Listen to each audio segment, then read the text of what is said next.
Yayi kulalela igama lelo kuthiwa content leli kulalela igama kuthiwa content kunzima into esizibona ku Facebook lapha kuyanyiwa.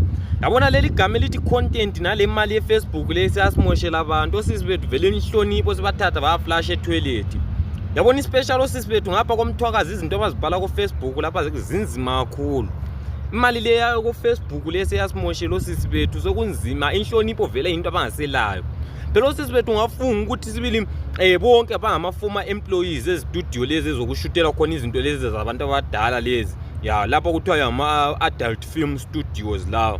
Ngafunga ukuthi bonke bangama-former employees khona ngale babe ngo-direct izinto abazibhala ku Facebook lapha kunzima inhlonipho vele bathatha baflash etoilet. Ngafunga ukuthi bonke abalabazali ngathi bonke abalabazali abantu osisi bethu ku Facebook lapha kunzima into abazibhalayo hayi alokho kuyayangisa lokho elikubhala ku Facebook kulamalanga lokho kunzima kakhulu vele inhlonipho into elingaselayo bosisi bethu kanti kwenze njani kanti imali ye Facebook lesihlanyisa abantu kuthiwa ungapost into ezi right ku Facebook awuholi kumele upost udoti kuphela ukuze uhole ku Facebook yini.